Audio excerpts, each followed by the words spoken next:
Well, hello everybody, this is Tim Green with Rattle Magazine. Welcome to another Critique of the Week live from our secondary location in the Woodlands, Texas.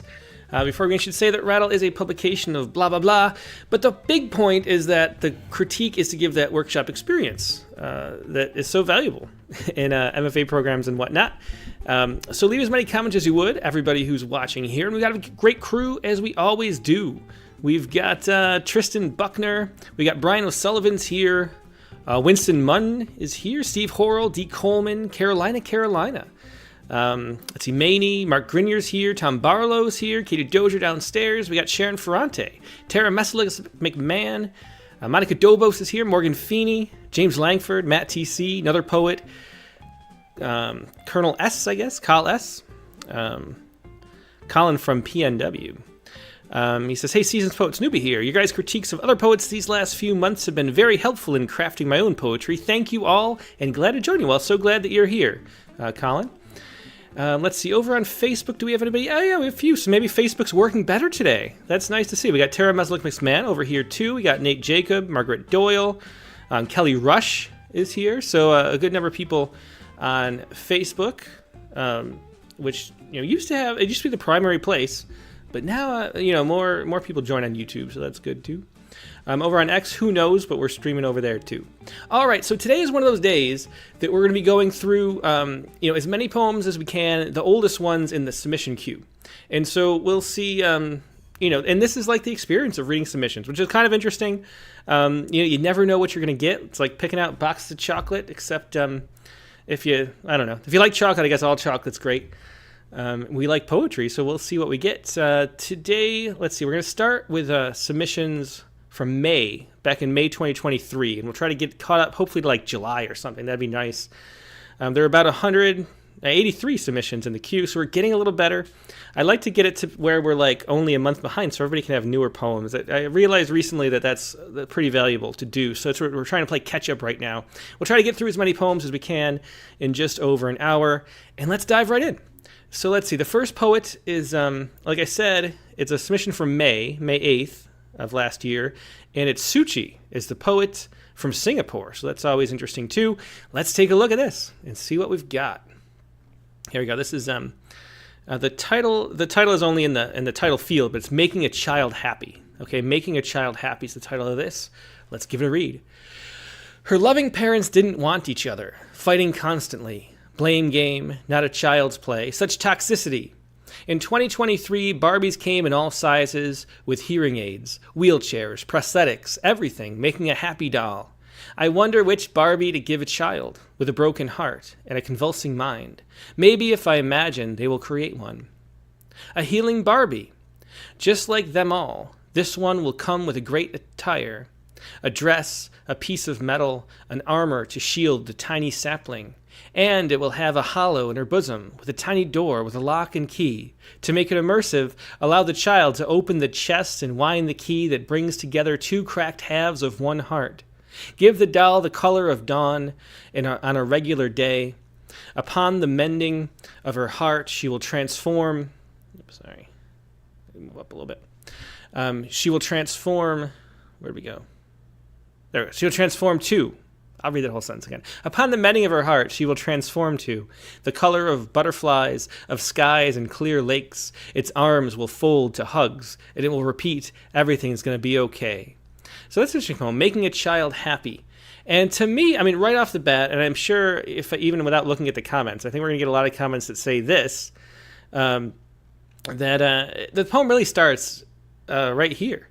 And this could even be the title. I think a healing Barbie, or healing Barbie, or however. I'm not really sure how Barbies are modeled. I guess they say like Malibu Barbie and stuff, right? So healing Barbie would be the way to go. But that could be a title, and then the poem really starts here. I think the first stanza was sort of spinning its wheels, sort of as a preamble, maybe like what you would read and say at a poetry reading if you were going up on stage and sharing this poem, like the inspiration where it came from. But then I would say just jump right into the poem here, healing Barbie. And then, just like them all, this one will come with a great attire. A dress, a piece of metal. So I think that's a nice way to jump in and start the poem. So that's the main thing I would do. It reminds me of, we have a wonderful poem by Terrence Hayes that we published, Model Prison Model, that this reminds me of. And I think maybe I mean, the other thing besides for just, start the poem here is to really go sort of wild with it and really explore and push what that healing Barbie would mean a little bit more, I think. It's a great idea for a poem, and it's a great start. But you can push this concept really far and have a really good concept poem. Let me take a look at that model prison model that this reminds me of. This is Terrence Hayes. It was in Best American Poetry. Let's see. Here we go. This is from rattle number 31, I believe. But watch how far. It's a similar concept, where you start out with a concept of a model, in this case, a Barbie in the other. And let's read this poem, and we'll see. It's always fun to start out with a really good reference poem at the top. So let's start out with this. Let's read Model Prison Model. I haven't read this in a while. I should probably make it I made it the poem a day again in 2018, so I probably can't do that again. That was too recent. But anyway, here we go. This is Model Prison Model by Terrence Hayes. Let's give it a read. Here in this small, expertly crafted model, you can see the layout of the prison I will erect. The 17,500 6x8 cells, the wards for dreamers reduced to beggars to my right, the wards for strangers who might be or become enemies to my left. It has taken years of research and perspiration to design and assemble this miniature, but with your support, it should only take 12 to 18 months to build to its functioning size. You may note that the words "prison is for the unindoctrinated" painted on the tiny sign at the main gate are still wet. I finished them while waiting for you to arrive.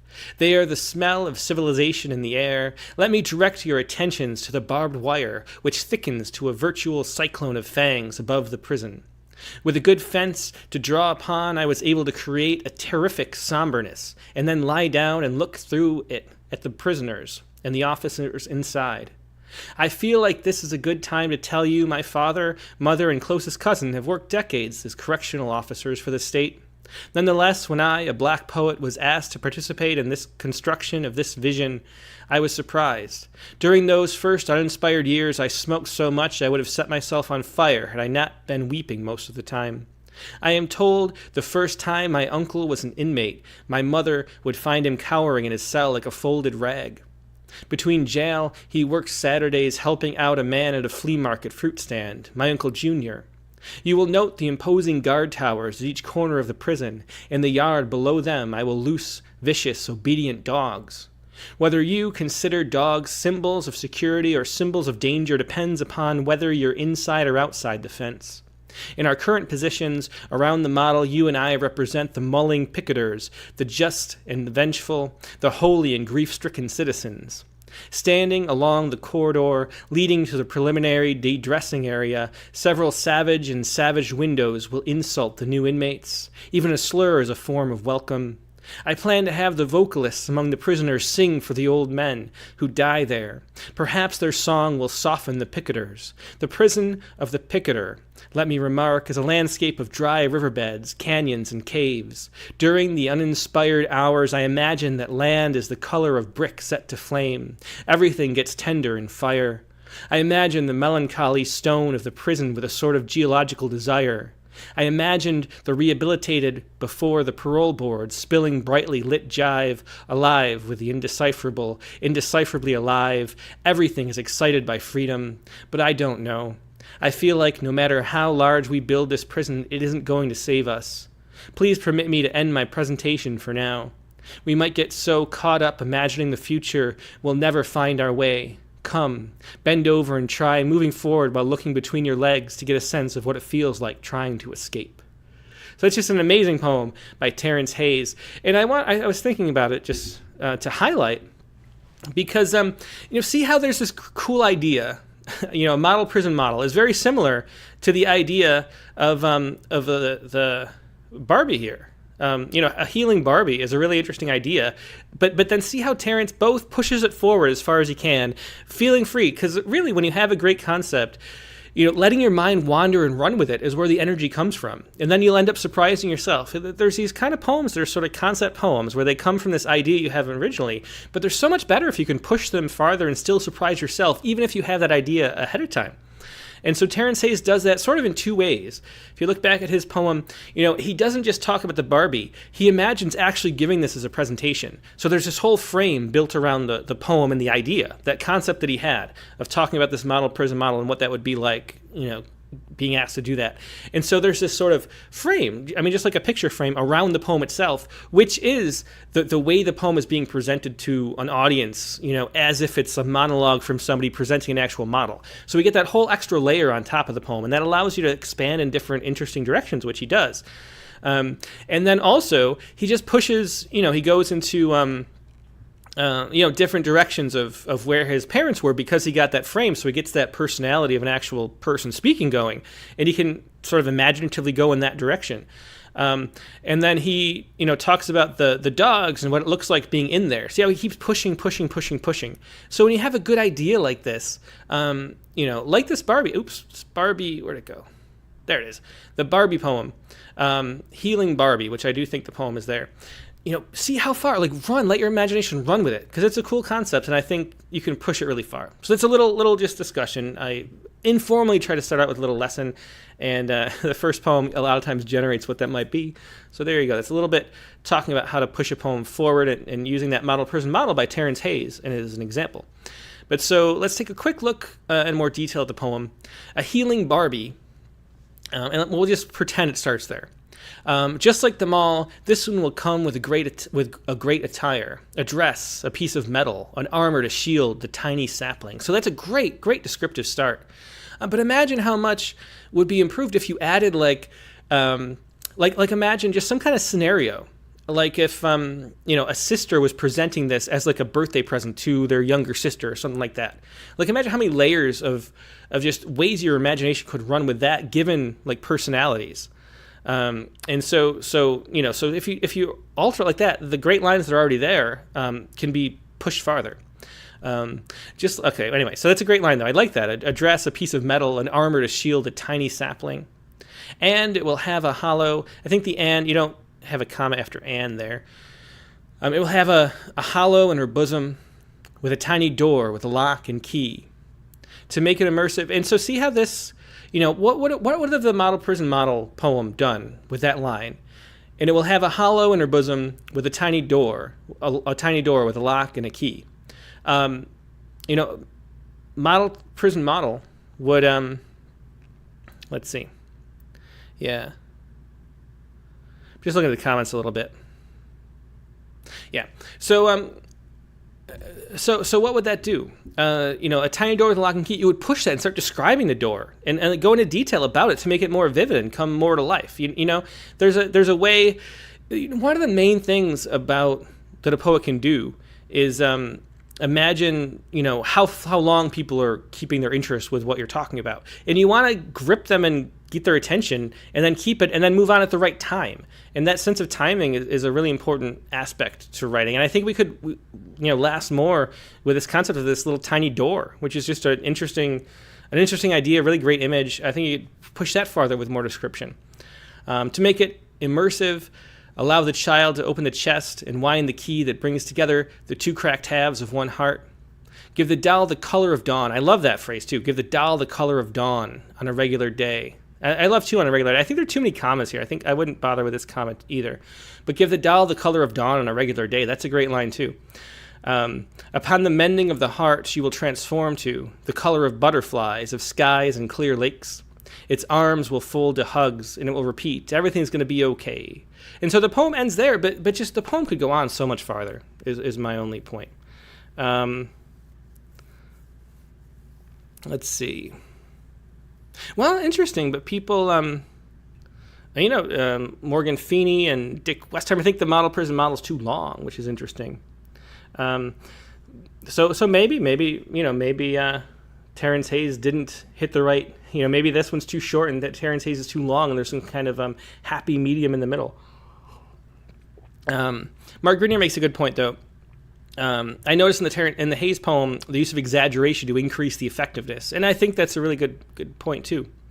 Yeah.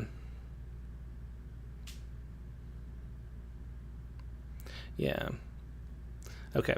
Well, anyway, that's my opinion of this poem, and we see other comments below on YouTube especially. Well, another comment. So Tara Meslick McMahon, and there is interesting material here in this line. So let's see. So Tara Meslick McMahon says, "I agree with you, but but just the first two lines." She suggests cutting and keeping this. In 2023, Barbies come in all sizes with hearing aids, wheelchairs, prosthetics, everything making a happy doll. I wonder which Barbie to give a child with a broken heart and a convulsing mind. Maybe if I imagine, they will create one. So I don't know. I mean, I really disagree. I think you could keep the details. But this is like a preamble. It really is. I mean, like I said the first time reading it, it's what you might say if you were standing up on giving a reading and you want to give a little background where the poem came from, which is a really nice thing to do, or a Rattle style note in the back, below the poem like we do in Rattle. But the voice totally changes once we get to this. A healing Barbie, and then we start describing it, and it becomes vivid and comes to life. This is such preamble, and some of the details are good. And interesting, but I think if you're going to do that, move these details down as part of that expansion that we're talking about. Yeah. Okay, let me see. Are there any other comments to share? Yeah.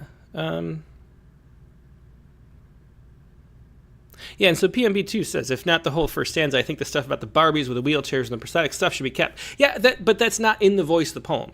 I mean, can you hear the difference? Hopefully everybody who's, can hear the fact that there's different like registers, and there's different like modes of speech. I'm not even sure if there's like a language for it, but you can really hear it. You can hear the poem take off when the imaginative mind starts to be engaged. And you can hear that when that comes into play.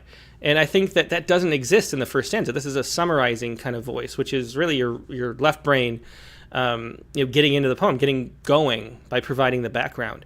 And I think with you want to get the details into the same voice here. And, there's no great lines. Like, there's great lines here. A piece of metal and armor to shield a tiny sapling. There's the image of the lock and key. There's that wonderful give the doll the color of dawn. All those lines, come up here in the actual, when you're actually doing the voice, but there's nothing like that here because we're not in that space yet. So, anyway. Okay. Anyway, let's move on to the next poem, but thanks for sharing that. A really interesting concept, and I like it. Okay, let's move on to another poem, and let's try to get even quicker. I did want to, try to use something off of that first poem, just look at something else too. Okay, let me look at the next poem and the next. Oh, I got to make sure I label this though, so we make sure we can reply and let Suji know that we shared this poem today. Next up, we have the next day, May 8th. Russell Strudwick sent this from Oregon. Two poems here. Reluctance. Okay, here we go. Reluctance. There. Reluctance. I set fire in the dry August grass. Into the stale air I tossed the red flare of a match unleashed by boredom and no wind to lift my kite. I set a fire to light the fuse of my young, untested rage. To speak of crimes no witness deterred me. I could blame the devil that spurred me, but the distant rows of shake-roofed houses suddenly chimed with a breeze that stirred me and seemed to call me back with waving flags. I awoke then to the dread of those burnt flagpole rags, the scrape at the dirt with my boot heels turn. I set a fire in the dry August grass, and unsure of the fire in my heart, at last could not let it burn. So that poem is Reluctance. And let's see.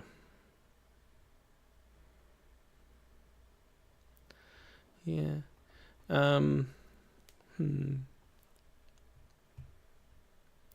Yeah. Okay. So anyway, I set fire to the dry grass in August. So again, this poem, in a similar way, and you see this happens all the time, it sets up a position to me without really exploring it in all that much depth. And again, it's another poem, kind of like the Barbie, something that happens all the time, where we're not really pushing into the heart of what compelled us to write the poem in the first place, in my opinion. So he has some nice lines, nice structure, reluctance. So we'll go sort of line by line, but it just doesn't feel like a full poem to me, to the point where, I'm wondering if there's more later and I just didn't scroll down far enough. As Monica Doma says, I don't get why the anger, the fire in my heart's rather ordinary. Like, there's something there. And did this really happen too? If it didn't happen and it's sort of personifying and imagining, not personifying, but, empathizing and imagining what it might be like to set a fire like this by accident, then it hasn't gone deeply enough into that, like the emotion of that. If it is a true story, it hasn't gone enough into your own emotions and where the anger roots in, I think, to me. So it's sort of a lot of times this happens where we sort of get a feeling like we want to write a poem about something, and then when we get a little bit too close to it, we hesitate and sort of turn out of it. And I think, leaning into it in this case too is something that we want to do more. So I set a fire in the dry August grass. Into the stale air I tossed the red flare of a match, unleashed by boredom and no wind to lift my kite. And we have no punctuation here except for a comma here. But to me, it reads fine without the punctuation. Oh, a comma here too. So we have a couple commas, but not much. Untested rage, the speaker of crimes, no witness deterred me. So I like this opening section. We sort of get, it's a nice setting the stage for the poem. We get a sense of what's going on, that we're not like lost in it. I set a fire to light the fuse of my young untested rage. To speak of crimes, no witness deterred me. I could blame the devil that spurred me. And as someone else says here, to me, Lisa Seidenberg says too many me's. And those me's get sort of musical in a way that feels a little bit monotonous. So there's a lot of the similar construction without expanding it out. So, I don't know. So if it is, you really got to lean into that feeling, and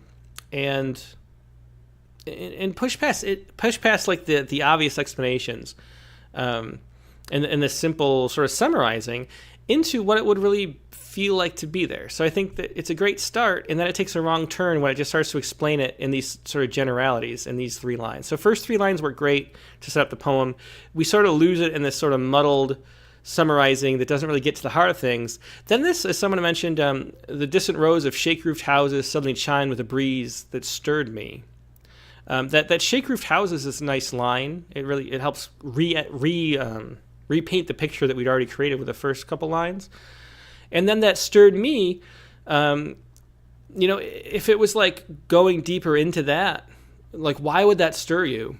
That's the question of the poem. Where is this rage? Why are you stirred by the idea of the breeze and this fire?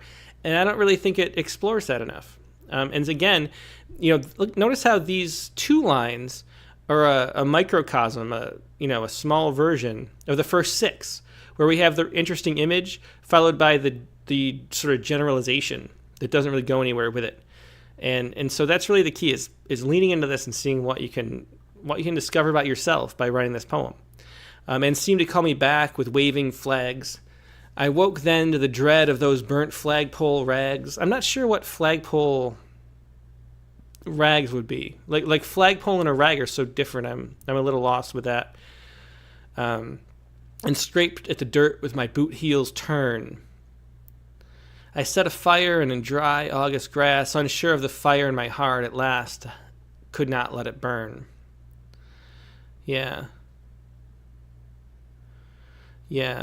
And then the last stanza is summary too. So we have this interesting image, then sort of not quite cliche is not quite the right word, but trite kind of summary of the emotional state rather than really leaning into it. And also, as Mark says too, a good point, the title seems off point for most of the poem. Like what is the reluctance, the interplay of the reluctance and also the being stirred is the interesting part of the poem. So what is that? Ask yourself, why was this poem written? And push forward and try to answer that question. Dick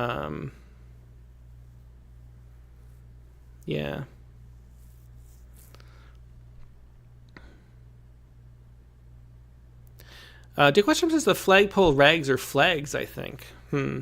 Maybe I'm a little biased from, having been around, wildfires a lot and the aftermath. There's no rags left after a wildfire. There's black ash, and that's it. There's some tree stumps, and that's it.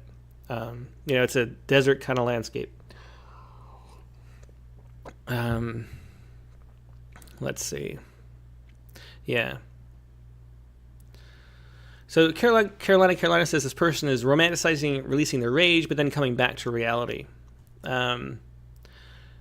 Yeah, so if that was the case, if we were like sort of just imagining what it would be like to do it, but then not, that's something to lean into. Just push farther. Again, this poem didn't push as far as it wants to. Let's take a look at the other one really quickly.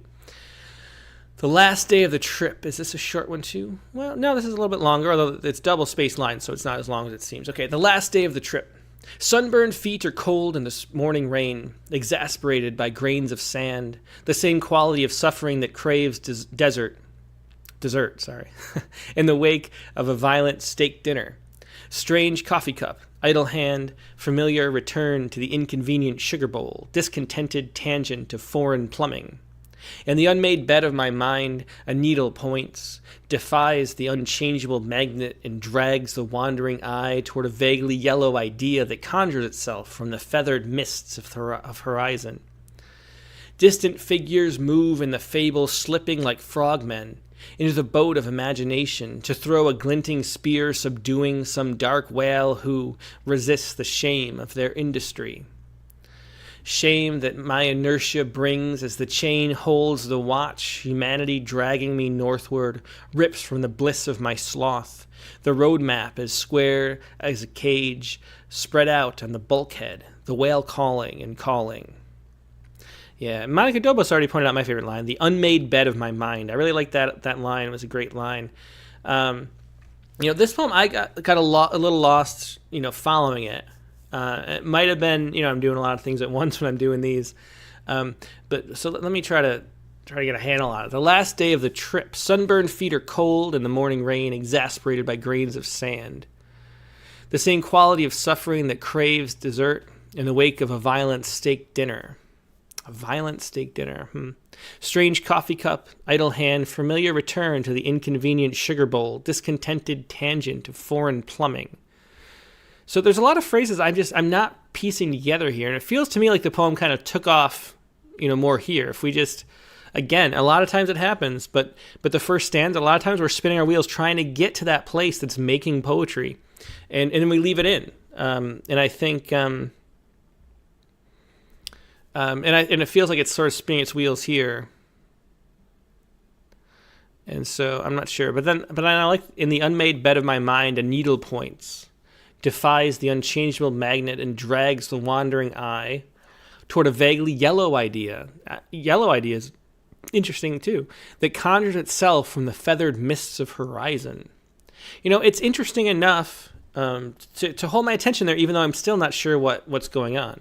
The only thing that I really know, the last day of the trip, I can imagine that. So it sort of has me grounded a little bit. If it jumped into this stanza, I'd be willing to follow along because there's some interesting lines in that stanza. Let's see. Distant figures move in the fable, slipping like frogmen into the boat of imagination to throw a glinting spear. Is this like an acid trip type thing? The sunburned feet sort of imply in Cold in the Rain that's like a physical trip. But I don't know, the distant figures moving in the fable, slipping like frogmen into the boat of imagination to throw a glinting spear, subduing the dark whale. So all of a sudden we have whales. And there's no whale. I mean, we're in the desert here with rain and sand. And there's sugar and there's, dinner and dessert and plumbing. And then we go to a bed and the horizon, and then we go to this, and we end on this, whale hunt kind of thing with the frogmen of the imagination throwing a glinting spear, subduing the dark whale who resists the shame of their industry. Shame that my inertia brings as the chain holds the watch, humanity dragging me northward. Why northward? Rips from me the bliss of my sloth. The road map is square as a cage, spread out on the bulkhead. The whale calling and calling. Yeah, as Dusty and Chelsea McClellan says, or no, Desert or Beach, they say. But Mark Grenier says reminds me of Moby Dick. And yeah, I was thinking Moby Dick too. I don't know. It's just hard to follow. Dick Westheimer says, for me, there are too many multisyllabic and somewhat abstract words. They just stop the music dead in the tracks. Brian O'Sullivan says, I like frogmen, but not so much of the imagination. Too left brain, I guess. I'm just having trouble I can't piece this poem together. The last day of the trip. I've read the poem twice. I don't know what kind of trip it is. I don't know actually what's going on. And it's sort of all over the place in a way that's, you're asking us to make too many leaps that we just can't, I think. So we need a little more guidance, a little more clarity in this poem. Yeah, James Langford says the violent stake still has me confused. There's just a lot I'm confused about. And some interesting lines aren't enough. You have to have enough of like a scaffolding. Abstract poems really can work really well, but you need, and not knowing really what you're talking about, it can work, but there has to be clarity on a certain level. Enough of a sort of a scaffolding or like a frame. Like if you're framing a house, a poem could be like a house, and you got to have a frame. And then you can add sort of all weird art you want, but we have to know sort of what the rooms are. And we don't... I just can't piece it together. Mark Grenier says the poem does seem to stutter a bit before it gets out its real subject, the imaginary whale hunt. And maybe that's the whole subject. Maybe instead of just, even though I like this unmade bed of my mind, maybe that the poem is really just the whale hunt. Yeah. So anyway, we're just too lost in this poem, but thanks for sharing it. And it just clarity is the key for this one. Again, these were poems by Russell Strudwick, from Oregon. So thanks for sharing these, Russell. And yeah, I mean, interesting lines throughout. It's sort of a rein it in kind of deal here. Let's take a look at another poem. Oh, let me look at I keep forgetting, to look at Facebook. I'm sorry. So this poem, Back to the Day Trip, let's keep an eye. I want to see what other people are saying. Margaret Doyle says, I was thinking Moby Dick too, but it's a bit surreal. Let's see.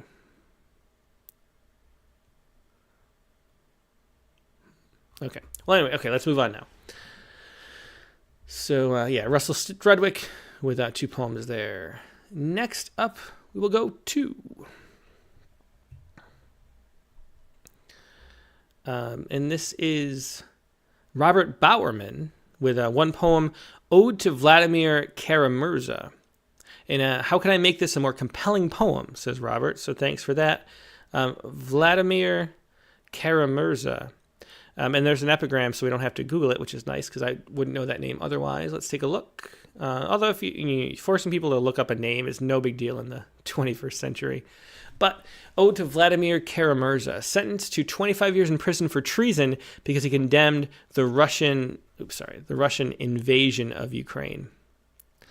Okay, so this is an ode to Vladimir Karamurza. Inside his glass cage, a balding man in a gray sports jacket tells the court that the time will come when this cloud that hangs so heavy over Russia will dissipate, that black will become black again and white white, that 2 times 2 will be 4 again, and war will be called war. He says these words just before gaolers, I don't know that word, gaolers led him away. He fights with a pen, not a rifle, but he too is a soldier.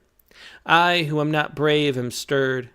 And so he joins a long line that through the centuries have marched in prison grays to the gulags, heads held high. A line that stretches from Navalny, Magnitsky, and Sharansky all the way back to Solzhenitsyn, Dostoevsky, and hundreds of others. I think I should say hundreds of others. From what deep well of courage do they drink? I think of all the thing I've let slide, the casual racism of a colleague, the chance to join a protest I believe in, the chance to give more. If all these heroes can sacrifice their freedom, then what excuse have I to not do what I can? So interesting. Again, I mean, we're getting the theme of today, which is unintentional, but themes sort of happen because that's how the universe works. We live in a strange universe. But the theme again in this this poem is that it doesn't really explore the impetus that drives you to write the poem. Like there was something, we get this, there's a sense that there's like some kind of urge to make sense of something. Like we really want to know, why, and it's something to do with how can this person be brave and me not? Like we get that aspect of it, but we haven't like pushed into the actual, what's actually under the surface of that and the why. And, we walk right up to the edge of what was driving us to write the poem, and then we fall back into sort of the standard summarizey kind of way of putting it, where there's really no, it's not being interrogated. There's sort of nothing at stake in saying that, where the way it concludes. And so just keep pushing deeper. Like you try, the whole point, we have to try to make poems that surprise ourselves, that sort of frighten ourselves a little bit, that make ourselves understand something that we didn't really understand. And I think that the summary at the end of this poem is something that you could have said before you wrote the poem. And so the poem ends up not really serving a purpose, even though it was driven by this sort of feeling of, solidarity and sort of, guilt over not participating in the way that Vladimir Kara-Murza does. It doesn't push into that experience enough to make it an interesting, a poem that'll sort of change our lives in the way we as readers will think about anything. So, but let me see. So let's take a quick look through again. Interesting. Jerry Steffens says the Gaoler is an old school. It used to be jailers. So that's interesting. I didn't know gaolers. I never saw that before. It's Old English for jailer. That's interesting. Lisa Seidenberg says Kara-Murza is an amazing figure. There is no info about him and his life. Oh, that's interesting. That's an interesting fact too, that there's no info about him and his life. So if Lisa Seidenberg says that there's no info about him, it'd be more interesting if you could like pull up everything you can about anything at all, and the fact that this is all we have, this is all that's known. I mean, that's a really interesting fact. Like pull up as many interesting facts as you can if you're going to be diving into this Vladimir's life. As Tom Barlow says really well, the poem could plumb Vladimir's motivation, or it could deal with the writer's reaction more. Brian O'Sullivan has a good suggestion here, that 2 times 2 will be 4 again, and war will be called war, could become a refrain, to start giving the poem more of a sense of form if the context and meaning of that refrain evolved. I think that's a great idea. Morgan Feeney and Monica Dobos second and third that. I think it's an excellent idea. Thanks for sharing that suggestion, Brian. Because that is, this is the best. See, the thing is, the poem works the best in these 2 stanzas. And then it gets into this, I think someone earlier today called it a reporting voice. And I like that concept of calling it a reporter's voice instead of like an eyewitness voice. And that's a really nice distinction. You want to feel like someone who experienced whatever is going on, not somebody who's reporting on it. And I don't mean the who's doing the speaking within the poem, but the actual feel of it. Like somebody who experienced this is something that we want to feel it too, because it's the whole point. A poem is an empathy machine. We want to be feeling the feeling of the speaker. We want to become the speaker. And so having an eyewitness voice instead of a reporting voice is where the poem gets its power from. I think it does that in the first stanza, but then that slips away into more of a reporting. So inside his glass cage, a balding man in a gray sport coat or sport jacket tells the court that the time will come when this cloud that hangs so heavy over Russia will dissipate, that black will become black again and white, white. So there's that nice repetition, there's nice rhythm in that. The 2 times 2 will be 4 again, and war will be called war. That's really nice, and that's, I think, why Brian O'Sullivan pulled it out as something that could be a refrain. He says these words just before Gaolers? I don't know, I'm surprised I never heard that word before, lead him away. He fights with a pen, not a rifle. So here we get this is a summarizing thing. He fights with a pen, not a rifle, as a sort of, just summarizing statement instead of, diving into that. Like, look, instead of going to this, like, abstract distance, go into, like, if it's all you can see, if we don't know more about this person, like, what's the look on his face as they haul him away? What is going on in the courtroom? Go into more, zoom in, not out at that point. I think maybe that's where the poem takes a wrong turn. And then it just ends up being this sort of summarizing thing where we're even listing just different people who've been imprisoned in Russia. And it's maybe an essay voice is a more way to think about it too, but we're getting this, and I think of it as like left brain instead of right brain, because that's kind of how it is too. Yeah. Tom Barlow says, what does this do to his loved ones? Yeah, I mean, those are the questions. James Langford says that's pronounced Gowlers. Thanks, James. I did not know, but now I do. Okay. Well, let's move on to the next poet. And next up we have... And as always, I should say, the goal of this is always to be helpful. And, people submit here because they want advice and want to know. And so, those are the answers. We're trying to just do our best to help people become better writers. Next up, we will have Lucy Veridian. And these are two echo poems, sort of. Interesting. General questions. In the poem Aura, I am practicing the poet Arthur C.'s approach to paratactically juxtaposing images or shards to create an integrated but tessellated effect. That's really interesting words, too. I try to invoke the aura of things. It is an epiphany. When we talk about environmental degradation and losses in the natural world, more than the losses of species and the places we are talking about their loss of their personalities and personhood or magic quality of their presence. What can I do to enhance this idea? So that's interesting. That's the first poem. We'll look at the second one, too. Oh, this is Lucy Chow. I haven't seen Lucy on the Critique of the Week in a while, too. Interesting. So it's Lucy Veridian / Lucy Chow. Okay. Yeah, so Lucy has been on the Rattlecast, of course, on the open lines and prompt lines very frequently over the past couple years. Interesting to look at Lucy's poems here. So Terra is on the shorter side.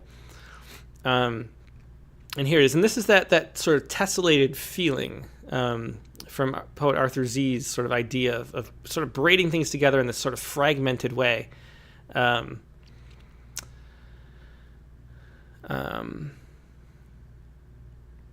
Yeah. Okay, so let me take a look at this. Terra, after Louise Bogan's Woman. And I think I know that poem, but I don't know enough. I have to look at it again. That's very familiar. Anyway, Terra. These lands have no wilderness in them. They are worn with world instead. Silent in warmth of sun or cool of shade, to bake the man's hard pan bread. They do not feel grass grow spontaneous, free. They do not hear wind rustle in this goldeny, aged hair. They suffer the blear share. They produce when they should perish for good. They stay faithful to the end. They cannot reserve their unrequited bounty on which man must depend.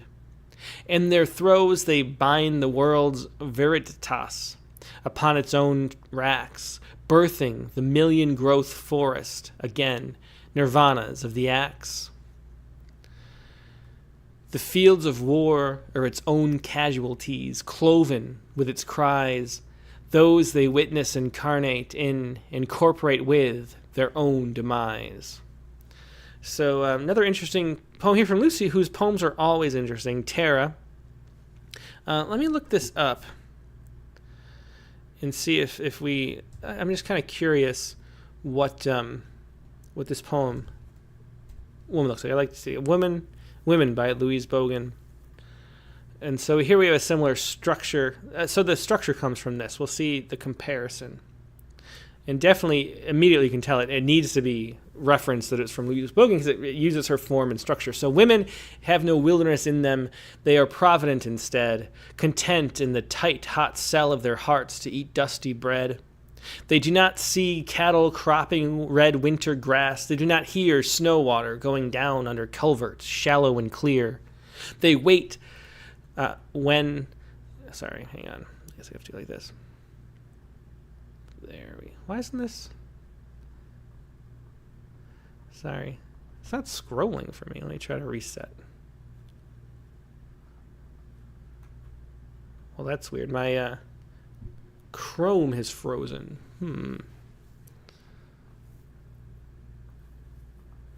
Well, there we go. Okay. I don't know what happened there. It froze. Poetry Foundation, it's your fault. Because I pulled up this poem and all of a sudden, I don't know what happened. Probably logging all my bad poetry submissions or something. Anyway. So we see the form here. We're not going to read it all They hear in every whisper that speaks to them, a shout and a cry, as like as not. When they take life over their door sills, they should let it go by. And so we have this, short lines. We have the, so it's a free verse poem with rhyme, which is interesting. A shout and a cry, they should.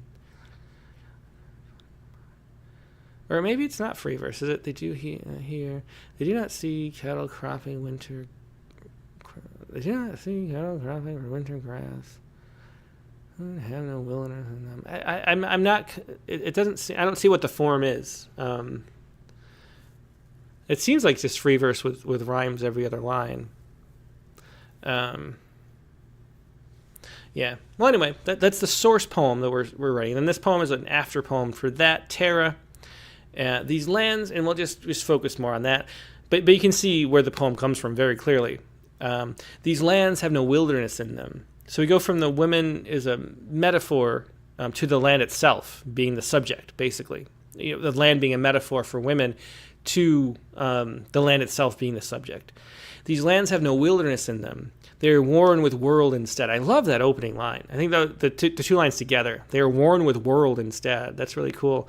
Silent in warmth of sun or cool of shade to bake man's hard pan bread. Was it bread instead? So we have the rhymes too. It's the same instead bread rhymes. But not here. That goes from here. The next line's here and clear in the other poem. So that's interesting too. They do not feel grass grow spontaneous free. They do not hear wind rustle in its goldenly aging hair. The goldenly aging hair, goldenly strikes me as a little off. Yeah. Monica Doba says good music overall. They suffer the blear share. I'm not sure what blear means either. Yeah. I think the wind rustle in its goldenly aging hair. I think that's a reference of the grass. Similar, ironically, the dry grass that the fire poem earlier was talking about. That's how I took it. They suffer the blear share. I'm not sure what the blear share means, though. What is blear share? Sorry. What's is there... Blear. Blear. What does blear mean? Oh, dim. And then... is there an alternate definition of share?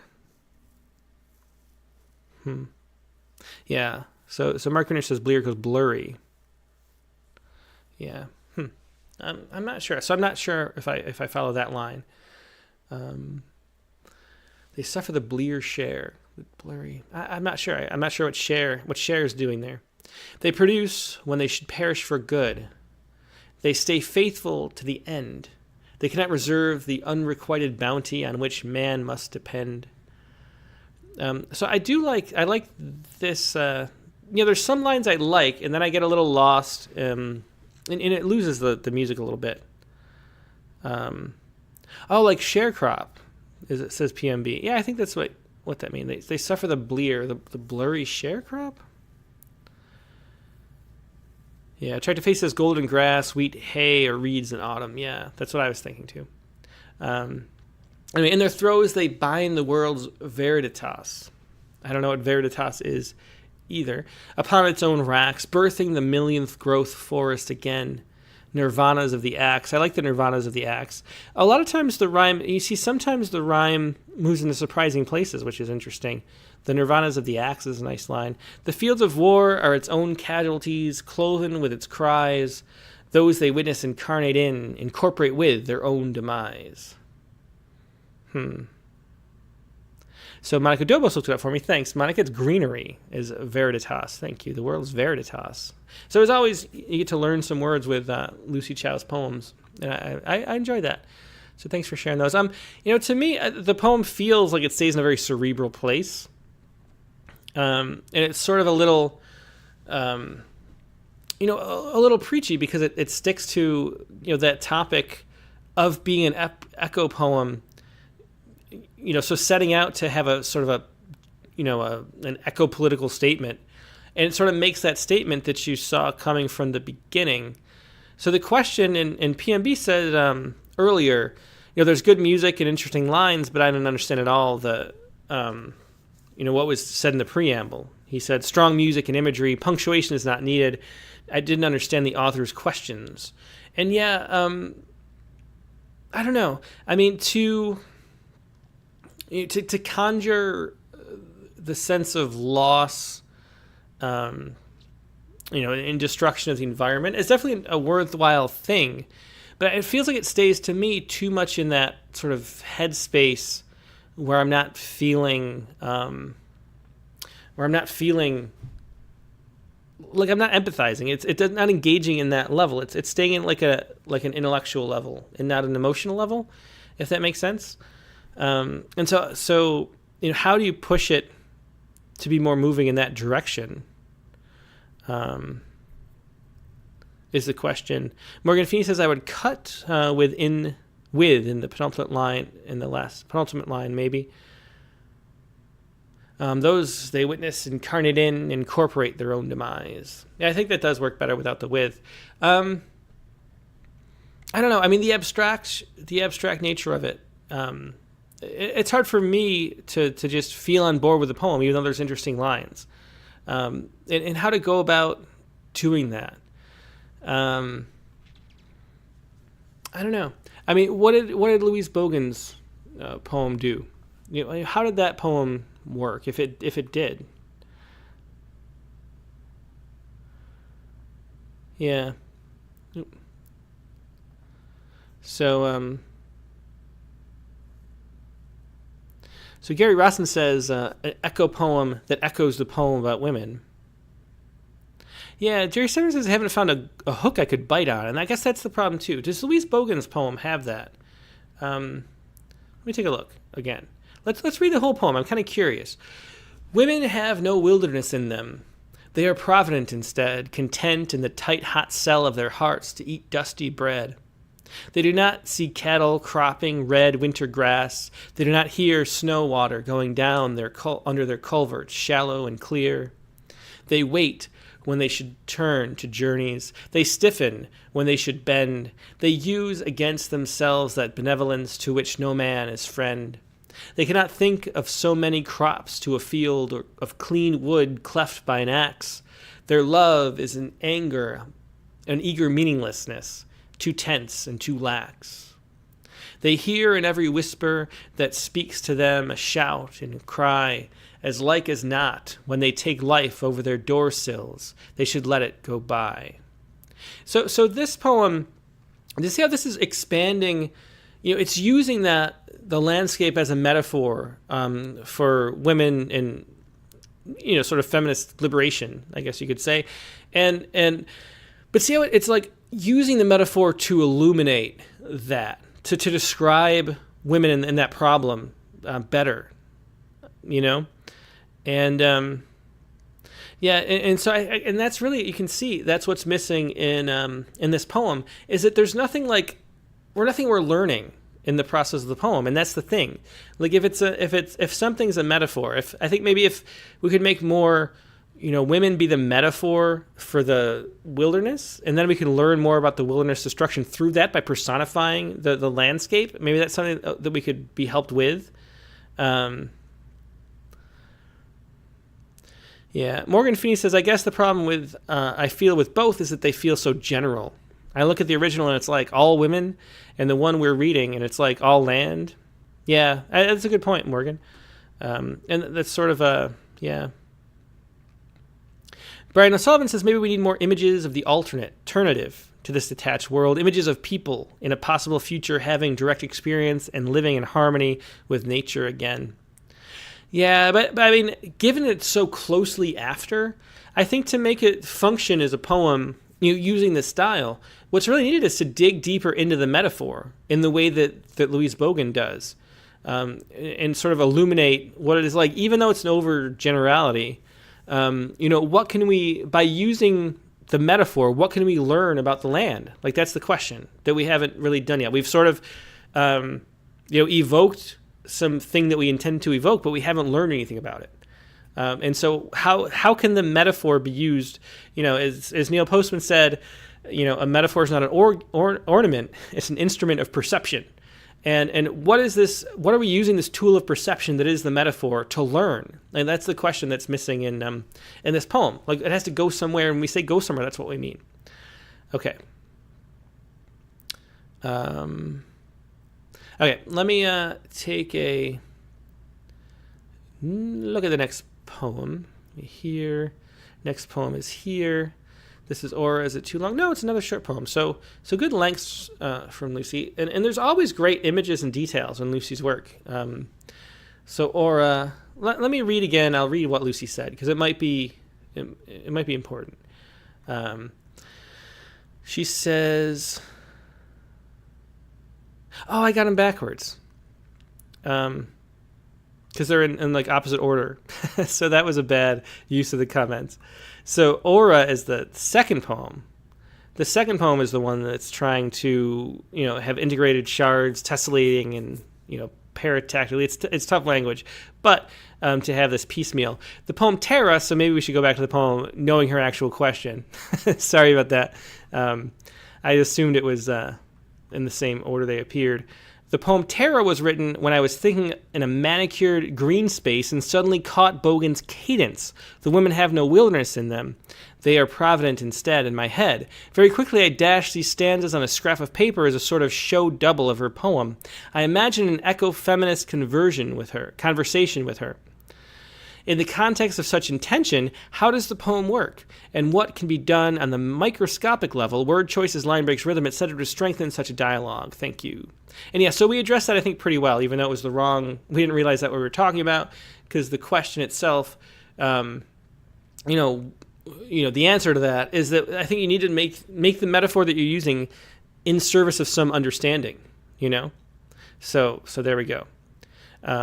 Anyway, let's look at the second poem and we'll reread the question that I thought was to the first poem again.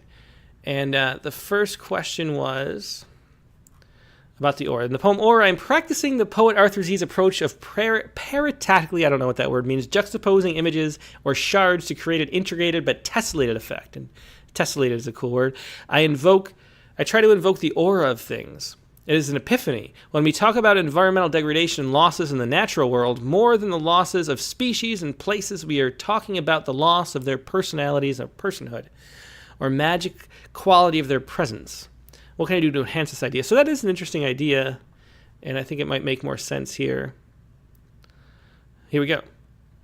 Aura. We lie gazing up at silver stippled starbirds, knowing... Oops, I want to put on screen, sorry. We lie gazing up at silver-stippled starbirds, knowing they fly out of Caligo once in a lifetime. In the ornamental borders of a gentrifying town, 4 octaves of blue marsh mallows, from ice to indigo, fugitive in the shade of a Japanese maple, a fruit green budgerigar samples a samara. My father and I kayak down the aquamarine river, black-headed gulls chasing a rice bran wrapper. Summer sunsets run garlands, blood collages, in the sky, boding successive days of sweltering heat. Small-leaved ginkgos dangling, injected bags turn yolk yellow in the moody middle of May. Viburnums and ligustrums bloom from green to white, scattering down a coffee-scented potpourri. Red Rebecchias of the year, ants and pleats of gold silk, pollen in my finger spirals like curcuma dust.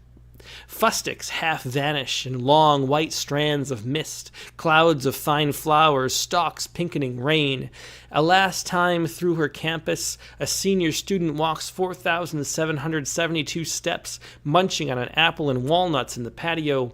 I see the flattened, faded body of a rose tit. I tell my mother I don't tell a holly from a mahonia by leaf shape. I do it by touching the aura. So I really like the end. I like when it turns. So there's a nice turn in the poem to a last time through campus, a senior student walks 4,000 steps, and then munching on an apple and walnuts in the patio. I see. We have this I enter. Yeah.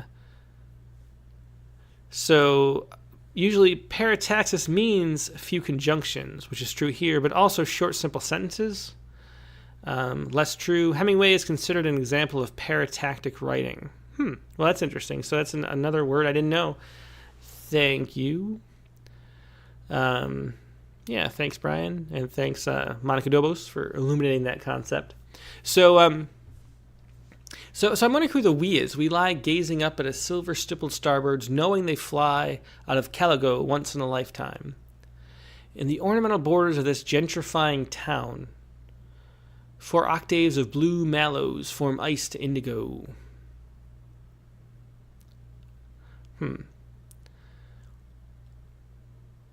Fugitive of the shade of a Japanese maple, a fruit-green budgerigar samples a Samara. My father and I kayaked down an aquamarine river. So there's a in the way that we're talking about this parataxic, where it's sort of this fragment of images sort of collaging up together. It reminds me a lot of the nice aspect of a ghazal, which has these separate scenes all sort of pieced together to make talk around one topic. Yeah. Dick Westerman says, love silver stippled starbirds. That too. Winston Munn says, paratactic has no subordinate clause. And I have no idea what that means. Is that the definition of it? That there's no... I don't know. I'm terrible with the grammar stuff. I missed that in school.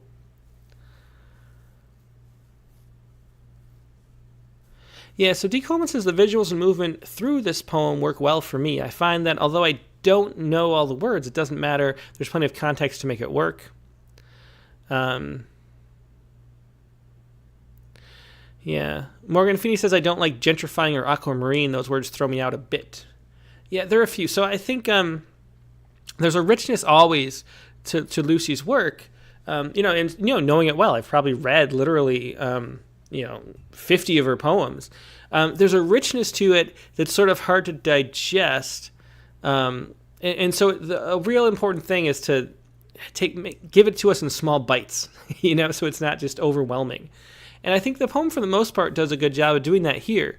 There are great lines like that, the star-stippled starbirds, like Dick mentioned. And I agreed with, I think, budgerigar. What is that? Budgerigar. I assume it's kind of bird? Yeah, it's a bird. Okay. Those green kind of parrot-like birds, a seed-eating parrot. And so samples of Samara. It gets to be a lot to sort of decode when you don't know all these words. So I'd tone it back a little bit to make this collage, have a little more emotional weight. So things like that, using a simpler word a lot of times, just can help us reduce the mental load.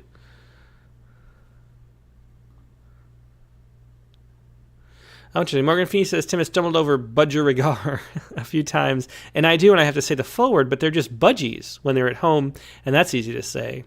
Yes, that's another thing too. You have to remember, and we talked about this fairly often, but when you have these big words, the sort of inkhorn words they used to say, or words you just don't know, it's much easier to sort of go with the flow of them if they're sort of simpler, shorter words, fewer syllables, easier to say. And when they're hard to say, you have to sort of stop and say, how am I going to pronounce this? Even when talking to yourself, even when just sub-vocalizing, not reading out loud, you still have to figure out in the voice in your head that you're sub-vocalizing how you're going to pronounce this word. And that's enough mental energy, enough sort of RAM in your brain to take you out of the poem a little bit. And so if you're going to have obscure animal names that most people are not going to know, it's really great to have ones that are simpler just to say through just guessing phonetically what the word's going to be. And so that helps, keeping that in mind. If it's a word that's difficult to figure out how to even vocalize, that's one level up on the difficulty of throwing those words into poems. So Monica Doba says, I like budgie better. And if it was just budgie, a fruit green budgie samples of Samara, I get the fact, I already got it in context, that it's, a bird that's eating a kind of fruit. And that's kind of enough for me. And I like it goes from being, too hard to say, too inaccessible feeling, to being just an addition, a nice richness that we're adding to the text. If we can say it, we can just pronounce it by looking at how the word, yeah, exactly. So, yeah, so that's the thing. And Winston Munn says, why not pick a bird that's based on needs rather than truth? And yeah, exactly. So why not make it a parakeet or something simpler? Because that just makes because it's not really, if that matters to the poem, then it matters, and it's important to stick to that specific truth and detail. But if it's something that's adding a burden to the reader, mentally, just a tax on the reader, but not gaining anything from it, then there's really no reason to do it. And I think there was another example, maybe down a little further. My father and I kayaked down an aquamarine river. Some people didn't like aquamarine. I didn't have a problem with that myself. But they felt like that was a little too specific, maybe, a color. Black-headed gulls chasing a rice bran wrapper. Summer sunsets run garlands, blood collages in the sky. Boating, successive days of sweltering heat. Small-leaved ginkgos, dangling injection bags turn yellow yolk in the moody middle of May. I love the moody middle of May. There's a lot of great lines in here. Yeah. Yeah. Someone said, PMB says, I forgot who said poem is not to show the cleverness of the poet. Yeah, and that's a great point. I think Monica says it's maybe T.S. Eliot who said that. Or no, yeah, PMB said it maybe T.S. Eliot. But yeah, Winston Munn says, Richard Hugo's book Triggering Towns really helped me. There was a great essay we read on the Critique of the Week from Triggering Towns just a few weeks ago. Morgan Feeney says aquamarine is just too often used as a poetic word. Yeah.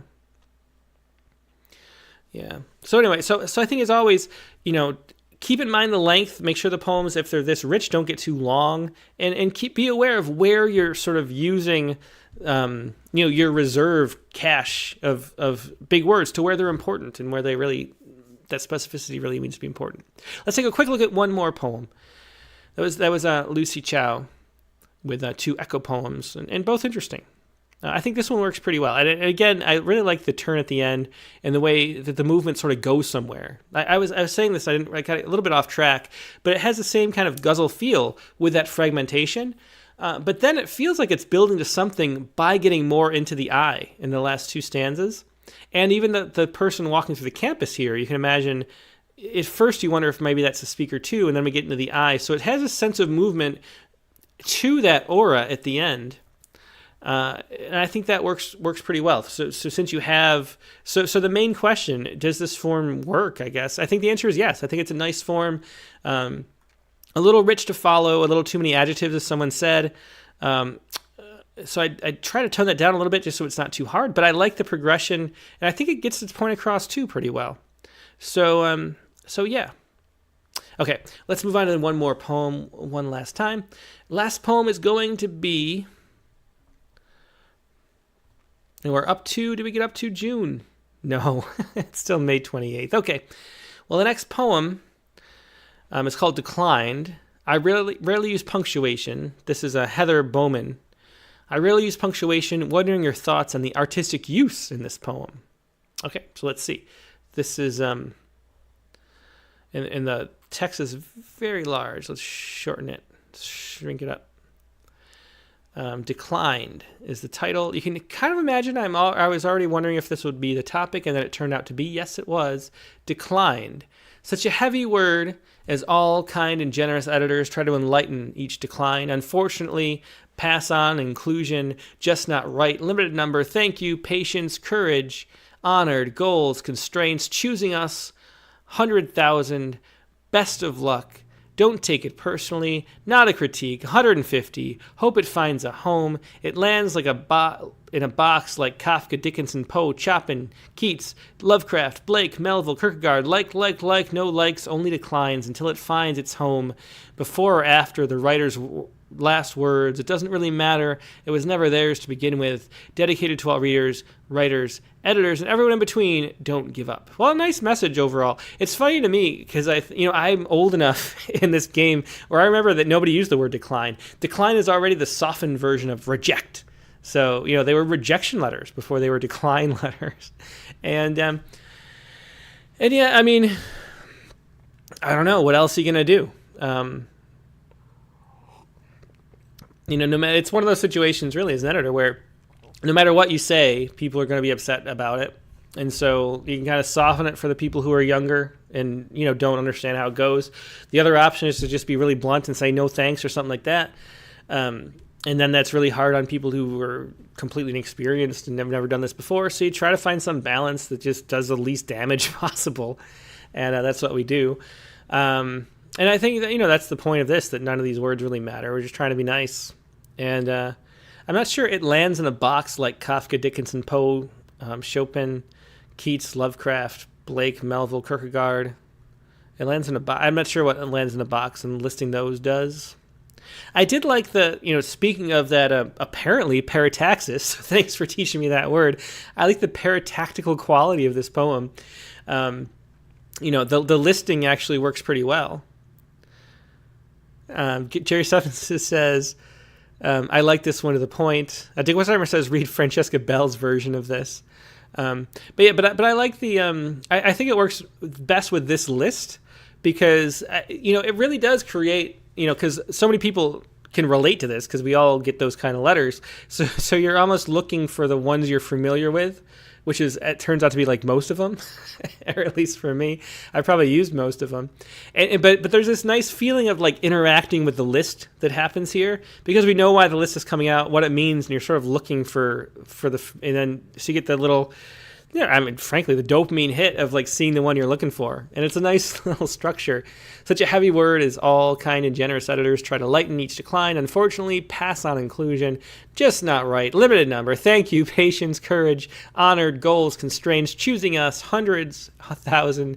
Best of luck. Don't take it personally. I like the listing of it. I think it's nice. Not a critique. 150. Hope it finds a home. And then but then here it lands in a box. I don't understand.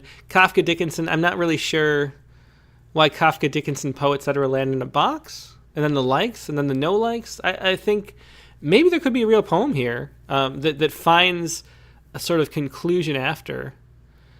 No likes, only declines until it finds its home. It should be not apostrophe S. Before or after the writer's last words, it doesn't really matter. It was never theirs to begin with. Yeah.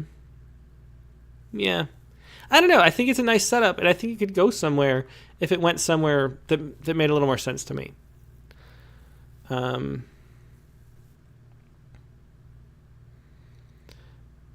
Friend says, I wrote a senru about it. It was fun. I think it's a fun poem, but maybe too much. Yeah. I mean, it's interesting. So anytime you can play with this, and then, it's a nice poem, too, to post on social media. Morgan Feeney says, I guess the last is a contrast with historical figures who have suffered similar rejections, but that feels a little forced, maybe. Yeah. Yeah, did I not say that we moved on? I thought I did. Yeah, I said it's Heather Broman's submission. And yeah, and so, so I think it works pretty well.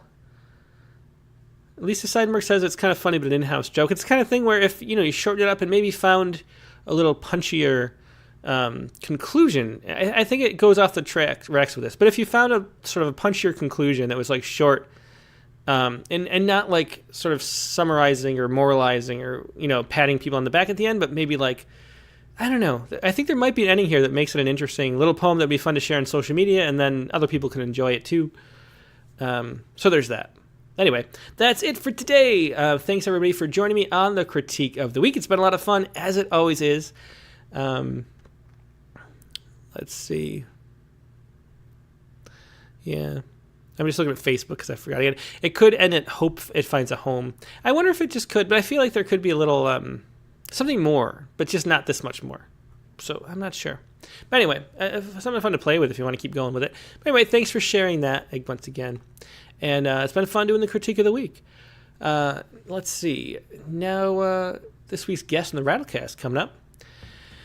is going to be Joshua Eric Williams. And most of you, well, I don't know. I mean, Joshua's been on the Rattlecast. He hasn't been on in a while. He used to come, he was been several times on the open lines segments back in the past before they were the prompt lines. He's been on, I think he was on when we talked about Silent After, his poem, which we did nominate for a Pushcart, a haiku. And it also won, it didn't win a Pushcart, but we nominated it. And then it also won a Touchstone Award as one of the best, I think, 3 haiku published in English last year in 2022. Yeah, 2022. And so he turned that is a book now, Silent After, a book of haiku. He's got another haiku book we'll look at. There's some haibun in there, but mostly haiku, so it's going to be a haiku episode. Talking to Joshua Eric Williams, a really interesting guy. I like him a lot. That'll be Rattlecast number 232. The prompt for this week was to a song. How do we phrase it? A song of 32? Yeah. Write a song of someone or something, or a persona poem 32 lines long. So write a song of someone or something, like Song of My iPhone, or like Song of My Sister, or Song of the Whale, or who knows what. Song of someone or something as a persona poem, 32 lines long. A persona poem is sort of making something a person, So, my iPhone. I don't have an iPhone. Why am I saying iPhone? My smartphone, my Android phone, saying it, acting like it's a person would be personifying it. That's a persona poem, 32 lines long. So that is a nod to, of course, 32 Poems, which last week's guest, George David Clark, was the editor of. That's going to be your prompt for this week, and we're going to talk to Joshua Eric Williams, Rattlecast number 232, Monday, February 12th. Monday, February 12th, regular time, 8 p.m. Eastern, 5 p.m. Pacific. Hope to see you then. Have a great weekend, and I'll talk to you later. Goodbye.